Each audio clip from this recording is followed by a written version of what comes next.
옛날 어느 작은 마을에 장난감을 만드는 제페토 할아버지가 살았어요. 할아버지는 그가 만든 장난감들을 팔곤 하였지요. 제페토 할아버지는 지금껏 아이가 없다는 것을 늘 안타까워했어요. 어느 날 할아버지가 산책을 하는데 숲속에서 새로운 장난감에 쓸 적당한 통나무를 발견하였어요. 오, 내가 찾던 바로 그 통나무로군. 이걸로 예쁜 인형을 만들어야겠어. 제페토 할아버지는 그 통나무를 등에 이고 작업장으로 향했어요. 그는 테이블 위에서 그 통나무를 조각하기 시작했지요. 그런데 갑자기 예상치 못한 일이 벌어졌어요. 통나무에서 어떤 소리가 들리지 뭐예요? 처음에 할아버지는 너무 당황했지만 곧 잘못 들은 게 분명하다고 생각했어요. 그래서 다시 조각하기 시작했는데 이번에도 같은 목소리가 들리는 거예요. 응? 내가 너무 늙어버린 게야. 환청을 듣다니 말이야. 제페토 할아버지는 계속 일하였지요. 처음에는 인형의 머리가 만들어지더니 뒤이어 팔과 다리까지 만들어졌어요. 마침내 인형이 탄생했답니다. 그는 인형을 의자에 앉히고 깨끗하게 정리했지요. 바로 그때 또 다른 목소리가 들렸어요. 안녕하세요. 제페토 할아버지는 어안이 벙벙하여 둘러보았지만 나무 인형 외에는 아무도 보이질 않았어요. 그래서 그는 하던 일을 이어서 마저 했지요. 잠시 후 그 인형은 의자에서 내려와 방 안에서 신나게 춤을 추기 시작했고 이것을 본 제페토 할아버지는 정신을 놓지 않으려고 노력했어요. 어우, 세상에. 인형이 살아있다니. 물론 진짜 아이는 아니었지만 그것은 웃고 이야기하고 사람처럼 놀기도 했답니다. 제페토 할아버지는 그 인형에게 이렇게 말했어요. 지금부터 내 이름은 피노키오. 넌 나의 아이란다. 제페토 할아버지와 피노키오는 함께 행복한 시간을 보냈답니다. 피노키오는 곧 학교 갈 때가 되었어요. 하지만 제페토 할아버지에게는 피노키오에게 문구를 사줄 돈이 없었지요. 그래서 할아버지는 코트를 팔아서 받은 돈을 피노키오에게 주었어요. 피노키오는 그 돈을 가지고 기뻐하며 학교로 가고 있었지요. 모든 가게와 시장을 둘러보고 사람들도 구경하면서 말이에요. 그때 갑자기 그의 앞에서 작은 소동이 일어났어요. 어찌된 일인지 알아보려고 그는 사람들 속에 파고 들어갔지요. 피노키오는 키가 무척 작았기 때문에 앞으로 가서 보려고 사람들 사이를 간신히 빠져나갔어요. 그러자 크고 알록달록한 텐트가 보였어요. 바로 서커스 텐트였지요. 텐트 앞에 있던 광대가 손님들에게 큰 소리로 외치고 있었어요. 피노키오는 그 안에 무엇이 있는지 궁금했지만 광대가 막아서는 바람에 안에 들어갈 수는 없었어요. 돈을 내지 않으면 들어갈 수 없단다. 피노키오는 잠시 생각하더니 할아버지가 학교에 가져가라고 준 돈이 떠올랐어요.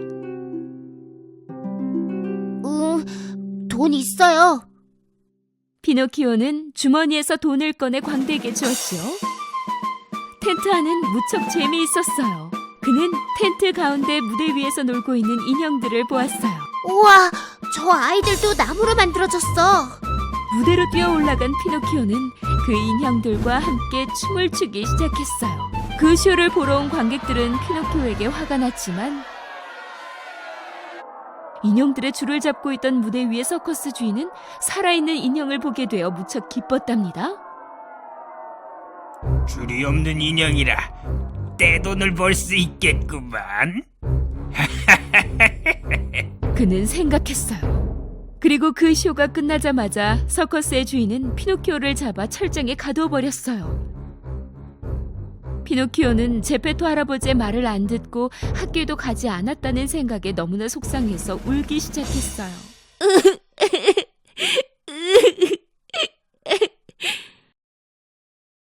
그때 후회하던 피노키오를 지켜보던 한 요정이 피노키오 옆에 나타났어요.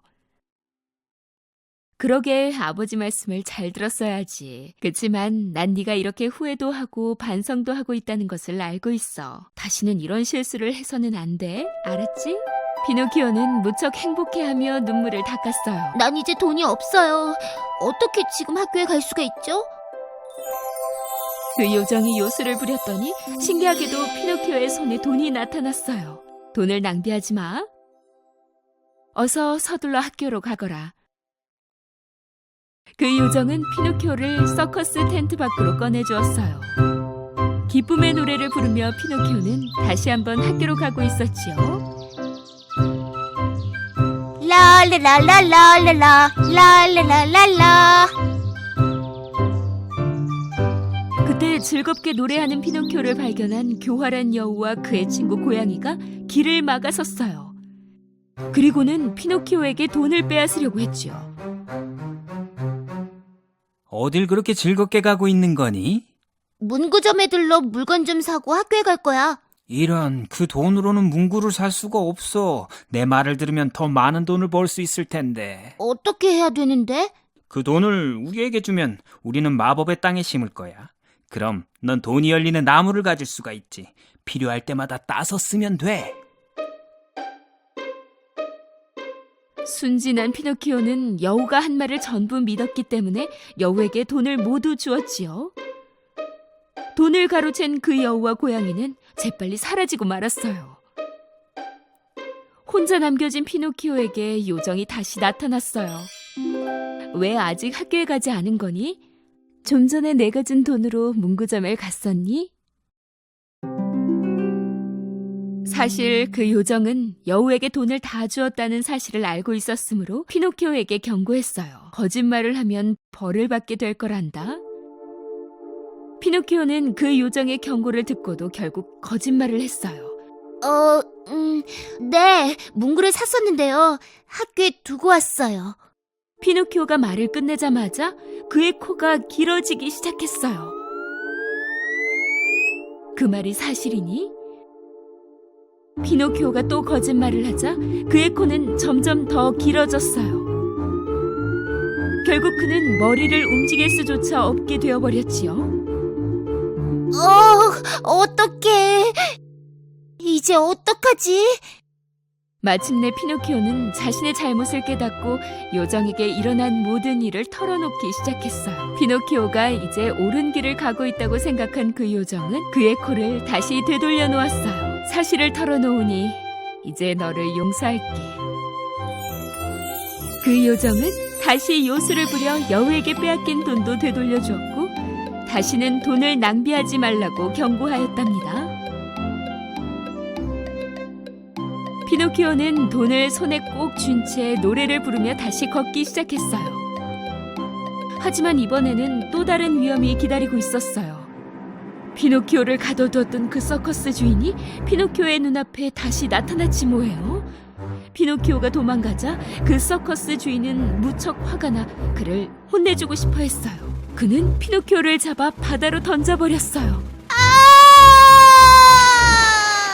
피노키오는 바다에 빠졌지만 가라앉지는 않았어요.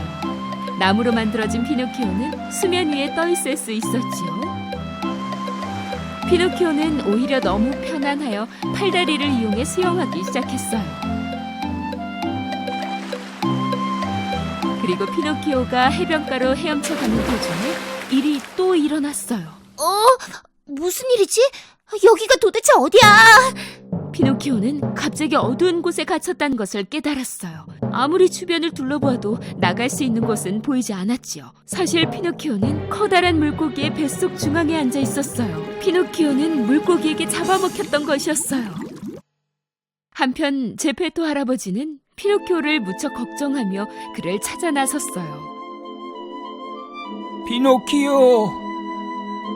피노키오! 마침내 제페토 할아버지는 피노키오가 던져졌던 그 해변에 도착했어요. 할아버지는 혹시 피노키오를 본 사람이 있는지 어부들에게 물어봤지요. 그런데 마침 한 어부가 피노키오를 기억하고 있었어요. 그는 피노키오가 바다에 빠졌다고 얘기해 주었지요. 제페토 할아버지는 그 어부에게 도움을 요청했어요. 할아버지가 무척 좋은 분이라고 생각한 어부는 요청을 거절할 수가 없었지요. 그래서 그는 할아버지가 피노키오를 구할 수 있도록 작은 보트를 내주었어요. 제페토 할아버지는 보트에 올라 항해를 시작했어요. 그런데 갑자기 큰 폭풍이 몰려왔어요. 그 작은 보트는 더 이상 큰 파도를 견뎌내지 못하고 부서지고 말았어요. 할아버지는 결국 바다 한가운데 표류하게 되었지요. 제페토 할아버지는 너무 나이가 많고 또 수영을 할 줄 몰랐기 때문에 깊은 바닷속으로 가라앉기 시작했어요. 바로 그때 피노키오를 삼켰던 그 거대한 물고기가 제페토 할아버지도 삼켜버렸지 뭐예요. 제페토 할아버지는 물고기의 목구멍에서 미끄러져 곧바로 뱃속으로 들어갔지요. 그리곤 한 아이의 우는 소리를 들었답니다. 할아버지는 누구의 목소리인지 바로 알아차릴 수 있었어요. 피노키오, 내 아들아. 결국 너를 찾았구나. 얼마나 걱정했다고. 아버지의 목소리를 듣고 피노키오는 울고 있는 할아버지를 껴안았어요. 아빠 말씀을 어겼어요. 죄송해요. 용서해주세요. 이제부터는 아빠 말씀 잘 들을게요. 피노키오가 진심으로 미안해하는 모습을 본 요정은 다시 나타나서 그들을 구해주기로 결심했어요. 그녀는 제페토 할아버지와 피노키오를 물고기의 뱃속에서 꺼내 해변가로 보내주었답니다. 그날 이후 피노키오는 아빠 말씀을 잘 듣는 아주 영리한 소년이 되었어요. 매일 학교에 갔고 방과 후에는 곧장 집으로 달려가 작업장에 계시는 아빠의 일손을 도왔답니다. 그 요정은 이렇게 멋지게 변한 피노키오에게 선물을 주기로 결심했어요. 어느 날 밤 피노키오가 자고 있을 때 그녀는 침대 곁으로 다가와 그에게 요술을 부렸어요. 아침이 되자 피노키오는 일어나서 여느 때처럼 학교에 갈 준비를 하였어요. 침대 밖으로 나온 피노키오는 뭔가 다르다는 것을 깨달았지요. 처음에 피노키오는 자신의 손을 본 후 그의 몸도 살폈어요. 그는 무척 놀랐답니다. 그는 더 이상 나무로 만든 인형이 아니었어요. 그는 진짜 소년이 되어 있었던 거예요. 너무 기뻤던 피노키오는 할아버지에게 달려갔어요. 아빠! 저 좀 보세요! 진짜 소년이 된 피노키오를 보자 할아버지는 무척 행복했지요. 세상에, 정말 아들을 갖게 되었어. 아빠와 아들은 서로 얼싸안으며 기쁨의 눈물을 흘렸어요. 그 후 피노키오는 다시는 거짓말을 하지 않았고 멋진 코도 다시는 변하지 않았어요. 옛날에 늑대 가족들을 먹이기 위해 사냥을 나선 아빠 늑대가 있었어요. 숲속에서 그는 갑자기 어떤 소리를 들었어요. 주변을 둘러보니 덤불 사이로 아주 작은 아이가 한 명 있지 뭐예요. 이건 인간이잖아? 크게 놀라며 늑대가 말했어요. 그는 아이를 데리고 나왔지요. 멀리서 지켜보던 호랑이 시어카는 매우 화가 났어요. 왜냐하면 인간들에게서 아이를 훔쳐온 건 다름 아닌 호랑이 자신이었기 때문이었지요. 엄마 늑대와 새끼들은 그 아이를 아주 많이 예뻐해 주었어요. 지금부터 이 아이를 모글리라고 부르자꾸나. 엄마 늑대가 말했어요. 그날 이후 모글리는 숲속에서 늑대 형제들과 함께 살게 되었어요. 엄마 늑대는 그녀의 자식인 것처럼 정성을 다해 모글리를 돌봤죠. 얼마 지나지 않아 모글리는 모든 동물들과 친구가 되었어요. 친구들과 나무 사이를 건너다니며 게임도 하였죠. 그러면서 정글을 알아가기 시작했어요. 그동안 호랑이 시어카는 멀리서 모글리를 지켜보았고 납치하기 위한 좋은 기회를 엿보고 있었어요. 어느 날 현명한 늑대 아켈라, 곰 발루, 그리고 표범 바게라가 모여서 모글리에 대해 의논하기 시작했어요. 인간의 새끼는 무척 영리해요. 그를 정글 소년으로 기릅시다. 발루와 바게라, 그 소년에게 정글의 법칙을 가르쳐 주시고 보호해 주세요. 아켈라가 말했어요. 그 후 수년이 흘렀어요. 곰 발루는 새 학생에게 많은 배려를 해주었어요. 그는 그는 나무에 올라 어떻게 땅콩을 찾고 꿀을 찾는지 가르쳐 주었죠. 모글리는 발로의 가르침을 새겨들었어요. 매일같이 그는 더 높은 나무에 올라가 먹이를 먹었어요.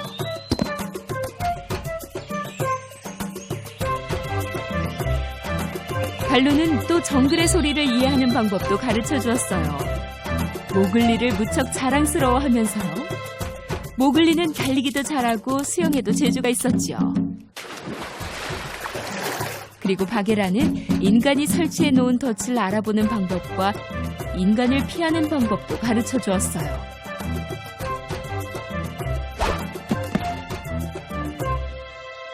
어느 날, 한 새끼 늑대가 덫에 걸려들었어요. 호랑이 시어카는 그 어린 늑대로 점심 식사를 할 생각이었죠. 하지만 호랑이가 움직이기 전 모글리가 그 어린 늑대를 구출해내었어요. 시어카는 다시 한번 졌던 거죠. 발루는 모글리에게 정글에서 위험할 때 사용하라고 몇 가지 마법 단어를 가르쳐 주었어요. 아주 짧은 시간 동안 모글리는 이 단어를 모두 배웠지요. 모글리는 정글 동물들에게서 어떤 피해도 입지 않았어요. 혼자서는 모글리를 잡을 수 없다는 것을 깨달은 호랑이 시어카는 정글에서 가장 위험한 동물인 원숭이 벤더록무리를 찾아가 모글리에 대해 말했어요. 만약 모글리가 우리에게 모든 걸 가르쳐 준다면 우리는 정글에서 가장 똑똑한 동물이 될 거야. 어느 날 모글리가 폭풍을 대비하여 집을 만들고 있는데 멀리서 벤더로그가 숨어서 모글리를 보고 있었어요. 그들은 모글리를 납치하기 위해 기회를 엿보고 있었죠. 해가 뜨자 두 원숭이는 모글리를 납치하여 숲이 울창한 정글의 언덕으로 데리고 갔어요. 어린 소년 모글리는 벤더로그에게 둘러싸여 있었죠. 원숭이들에게 납치됐다고 깨달았을 때 모글리는 발루와 바게라에게 이 사실을 빨리 알려야겠다고 생각했어요. 그때 갑자기 칠과 버처가 하늘을 날고 있는 것이 보였어요. 모글리는 발루가 가르쳐준 그 마법 주문이 생각났어요. 우리는 같은 피야. 너와 나. 이 주문을 들은 칠과 버처는 우리의 친구 모글리가 위험에 처했다는 것을 깨닫게 되었죠. 나는 모글리야. 발루와 바게라에게 내가 납치됐다는 걸 알려주겠니? 그럼 물론이지. 칠과 발루가 대답하였고 이 소식을 친구들에게 전하기 위해 날아갔어요. 벤더로그는 모글리를 그들의 은신처인 추운 동굴로 데려갔죠. 그곳은 수년 전에 사람들이 버리고 간 깊은 정글 안에 있었어요. 모글리는 도망가고 싶었지만 실패했고 오히려 많은 벤더로그가 그를 붙잡고 있었어요. 모글리의 납치 소식을 들은 발루와 바게라는 거대한 뱀 카에게 모글리를 구해달라고 부탁했어요. 그리고 모두들 거대한 숲에 숨어있는 원숭이 마을에 찾아갔지요. 비밀 은신처에서 모글리를 발견했지만 이미 너무 많은 원숭이에게 둘러싸여 있었어요. 그들은 모글리를 데리고 나올 완벽한 기회가 오기를 기다렸어요. 그때 카가 말했어요. 바로 지금이야. 어서 가자. 바게라는 원숭이들을 잡으려 조용히 움직였어요. 그리고는 힘센 앞발로 모글리를 둘러싼 원숭이들을 공격했고 벤더로그는 무서워 도와달라고 소리치며 뛰어다녔어요. 그러다 바게라는 수많은 원숭이에게 포위당하고 말았어요. 몇 마리의 원숭이는 모글리를 데려다 방에 가두었어요. 그러나 모글리는 바게라가 계속 원숭이들과 싸우는 소리를 들을 수 있었어요. 그때 도시의 폐허 아래 물탱크가 떠올랐어요. 그는 원숭이들이 물을 아주 싫어한다는 것을 알고 있었죠. 바게라, 물속으로 뛰어들어. 바게라는 곧장 물속으로 뛰어들었어요. 발루도 원숭이들에게 공격당하고 있었죠. 발루는 그의 앞발로 벤더로그들을 공격하기 시작했어요. 그는 온 힘을 다해 공격했지만 벤더로그가 너무 많았기 때문에 혼자서는 감당할 수가 없었어요. 바게라는 물속에서 안타까운 마음으로 발루를 보고 있었지만 그렇다고 그를 도울 수 있는 건 아니었어요. 발루가 원숭이들과 싸울 무렵 갑자기 카가 나타났어요. 카의 거대한 꼬리로 원숭이들을 공격하자 원숭이들은 무서워서 멀리 달아났어요. 누구도 그에게 대항할 수 없었기 때문에 원숭이들은 항상 카를 두려워했답니다. 원숭이들이 모두 깊은 정글 속으로 도망갔고 발루는 마침내 자유를 얻었어요.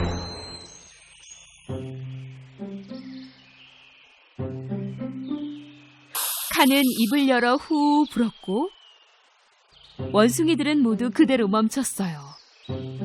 갑자기 그들의 목소리도 사라지고 조용해졌죠. 이 기회를 틈타 바게라는 물 밖으로 나왔어요. 탑에 납치되어 있던 모글리는 소리쳤어요. 나 여기 있어! 타워 안에! 카는 힘센 꼬리를 흔들며 탑의 벽을 허물기 시작했어요. 탑에서 빠져나온 모글리는 점프했고 발루는 그를 온 힘으로 안았어요. 괜찮니, 모글리? 그럼 당연하지. 그치만 너무 배고프고 피곤한걸? 네가 날 구했어, 발루. 진심으로 고마워. 모글리는 옆에 있는 카를 보고 또 행복했어요. 빚을 좀 졌다. 고마워, 카.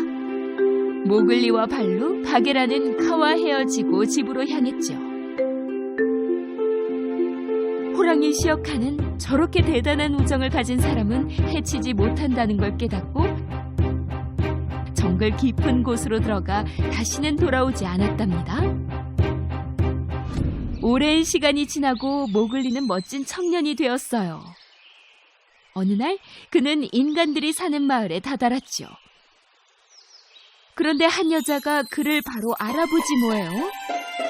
모글리는 바로 오래전에 호랑이에게 납치됐던 바로 그녀의 아들이었어요. 그녀는 모글 옆에 한 어린 남자아이를 두었지요. 모글리는 무척 놀랐어요.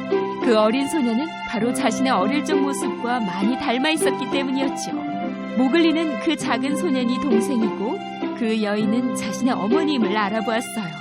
발루, 바게라 그리고 카는 모두 그들을 보고 있었어요. 이제부터 넌 네 가족 옆에 살아, 모글리. 우리가 필요할 때마다 그 마법 주문을 외워. 넌 우리 형제야. 우리가 얼마나 너를 사랑하는지 잊지 마. 안녕, 모글리. 그의 친구들은 모글리와 작별 인사를 나누었어요. 그 후 모글리는 가족들과 아주 행복하게 살았어요. 하지만 자신을 길러준 소중한 정글 가족들도 잊지 않았답니다.